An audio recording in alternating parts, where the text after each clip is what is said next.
So hello everyone, welcome back to my channel. তো এখন আমরা যাচ্ছি গান্ধীঘাটে। তো আমার জন্য রেডি হয়ে বেরিয়ে পড়েছি। তো তোমরা ফুল ব্লগটা দেখো, আমরা গান্ধীঘাটে গিয়ে কী কী করলাম। আমি জানি তোমাদের কোনো যায় আসে না আমি গান্ধীঘাটে গিয়ে কী কী করলাম, তবু এটা তো বলতেই হবে না, যাতে তোমরা আমার ফুল ভিডিওটা দেখো। তো এখানে আমি ওয়েট করছি, এটা ব্যারাকপুর স্টেশন হচ্ছে টোটোর জন্য। দেন টোটো চলে এসছে, তারপরে আমি আর টুম্পা মিলে উঠে গেছি টোটোতে। তারপর আমরা এখন যাব গান্ধীঘাট। যদিও গান্ধীঘাটে আমরা আগে কখনোই যাইনি, পুরোটা ভিডিওতে দেখেছি, বাট এক্সপেকটেশন তো মিডিয়ামই আছে, প্রচুর হাই না, বাট মনে হবে জায়গাটা খুবই সুন্দর। তো চলো যাওয়া যাক গান্ধীঘাটে। তো এই দিকটা আগে এসেছিলাম, অন্নপূর্ণা মন্দির যাওয়া যায় আই থিঙ্ক এই রাস্তাটা দিয়ে।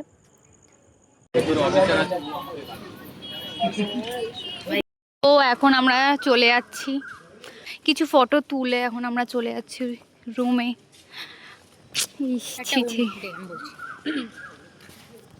তো গাইজ এখন আমরা চলে যাচ্ছি কিছু ফটো তুলে আর একটা অন্য ঘাটে, নেক্সট ডেস্টিনেশন আমাদের ধোবিঘাট।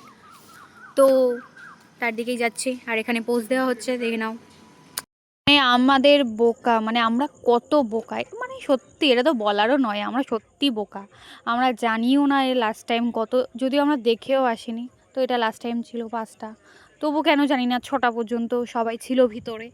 আমরা জাস্ট টোটো থেকে নামলাম আর আমাদের বলা হলো যে না, ভিতরে ঢুকতে দেওয়া হবে না। সো আমরা চলে গেছিলাম। তারপর আমরা ভেবেছিলাম ধুবিঘাট যাবো, বাট আমরা যাইনি। সো আমরা রুমে চলে গেছি। হ্যালো গাইস, তো এখন আমরা যাচ্ছি গান্ধীঘাট। তোমরা দেখেছিলে কাল আমরা গেছিলাম, কিন্তু আমাদেরকে আর এত এত হর্ন বাজাচ্ছে অযথা। যা হোক ওসব ছাড়ো, এখন আমরা দুজন নিয়ে যাচ্ছি গান্ধীঘাট। আর আমাদের একটা বান্ধবী আছে, ও আর ফোনটা ধরেছে। তো তোমরা দেখো আমরা গান্ধীঘাটে গিয়ে কী কী করলাম।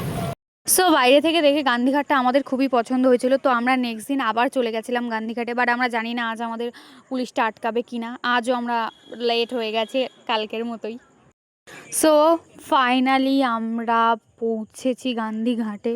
আজকে আমাদের আটকায়নি। এত সুন্দর লাগছিল, সত্যি আমার সুন্দর লাগছিল। আহামরি জায়গাটা, অনেক কিছু ভালো কি না কার ভালো লাগে আমি জানি না, বাট আমার খুবই সুন্দর লেগেছে। এরকম গঙ্গার ধার তো আমার খুবই সুন্দর লাগে। তো খুব সুন্দর লাগছে, এই রাস্তাটাই এত সুন্দর লাগছে। তো এখনও ভিতরে যাইও নি, তো তার আগে আমার মানে মন আর কি ভরে গেছে।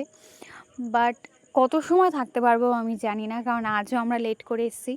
তো দেখো শুধু ভিউটা দেখো, এত সুন্দর লাগছে। পুরো সানসেটের সময় আমরা এসেছি, অসাধারণ লাগছে, সত্যি অসাধারণ।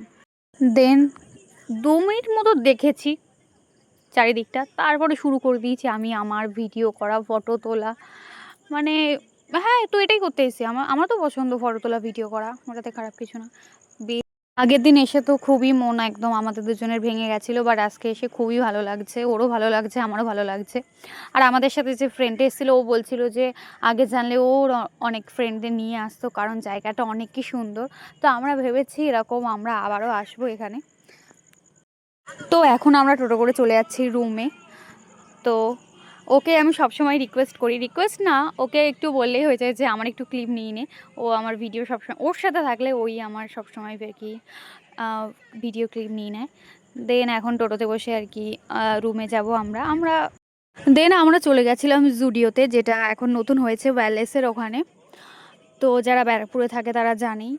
দেন জুডিওতে কিছু মায়ের জন্য কিছু কেনার ছিল, তারপরে দিদির জন্য, নিজের জন্য, সামনে পয়লা বৈশাখ ছিল। তো মোটামুটি আমরা 2 আওয়ার্স থেকে বেশি আমরা আর কি দুজন মিলে অনেক পছন্দ করেছি, প্রচুর খুঁজে খুঁজে প্রচুর পছন্দ করেছি, যে আমরা মানে নিচ্ছি এটা আমাদের ভেবেই যে এটা আমাদের হবেই।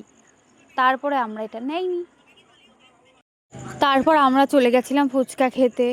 ফুচকা না খেলে তো আমাদের হতোই না, যদিও আমরা ভেবেছিলাম ফুচকা খাবো না, আমাদের দুজনেরই বাইরের খাওয়ার বন্ধ। তবুও আমরা মানে লোভ আর সামলাতে পারিনি, সত্যি লোভ সামলাতে পারিনি। দুজন মিলে অ্যাজ ইউজুয়াল দাঁড়িয়ে গেছি ফুচকা খেতে। তো ফুচকা খাওয়ার পরে আর একই কাণ্ড, কাকুর কাছে কোনো ভাঙানো হবে না। আমরা তো 60 টাকার মতো ফুচকা খেয়েছি, কাকু কোনো ভাঙানো দিতেই পারবে না। ওখানে আমরা মোটামুটি 1 ঘন্টা ধরে এদিক ওদিক ছোটাছুটি করে টাকা বার করেছি। তো আমরা লাস্টে ভাবি প্রতিবারই একদম পুরো লোভার মতোই, লাস্টে তো আমি বা ও বলবেই যে কাকু একটা এক্সট্রা হবে না, কেন বলবো না, বলতেই পারি আমরা। বাট এখানে এক্সট্রা তো দূরের কথা, কাকুর কাছে একটা চাটনিও ছিল না। কাকু লাস্টে আমাদের একটা চাটনি দিয়েও দেয়নি।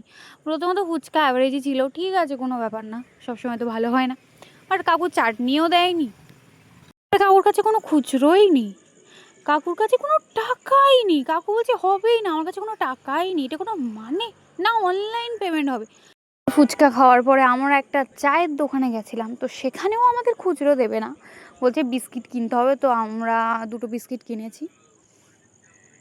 তো এখানে তো আমাদের গল্প শেষই হচ্ছে না। তো ফুচকা খাচ্ছি, গল্প করছি। ফুচকাটা খুব একটা মানে সত্যি মজা আসেনি ফুচকাটা খেয়ে, তাও খেয়ে যাচ্ছি, তাও আমরা খেয়ে যাচ্ছি। আর টুম্পার খুবই মানে ও খুবই এরকম খাবার পছন্দ করে, বাইরের খাবার। আমাদের খাওয়া বারণ ছিল, তবুও আমরা খেয়ে নিয়েছি, কারণ আমরা ভেবেছি আমরা কাল যে যার মতো বাড়ি চলে যাবো। তো আমরা সবসময় এরকমই ভাবি, যেদিন আমাদের বাড়ি যাওয়ার আশা থাকে তার আগের দিন রাতে আমরা ভাবি আমাদের কাছে যা টাকা আছে মোটামুটি আজকে যদি আমরা শেষ করতে পারতাম। তো তোমাদের কি বললাম যে বিস্কিট কিনতে হয়েছিল, তো বিস্কিটটা খেতে খেতে যাচ্ছি, যদিও বিস্কিটটা সত্যি ভালো ছিল, সত্যি ভালো ছিল, একটু কেক কেক টাইপস মতো ছিল। তো দেন তারপর চলে গেছিলাম টাটা গ্লুকো খেতে। তো এখানে আমার মাকে ডেডিকেট করে কিছু বলছে। আন্টি তুমি কি জুতো কিনে দেবে না? কইলে জুতো ছিঁড়ে যাওয়ার ভয়ে জুতোকে হাতে নিয়ে হাঁটে, জুতো বের করে না রাস্তায়। সো এটাই ছিল আমাদের গান্ধীঘাট ট্যুর। সো টাটা, দেখা হচ্ছে নেক্সট ব্লগে। ভিডিওটা ভালো লাগলে লাইক কমেন্ট সাবস্ক্রাইব করে দিও প্লিজ। আর যদি তোমাদের মন খুবই ভালো হয় তো শেয়ার করে দিও প্লিজ, করে দিও।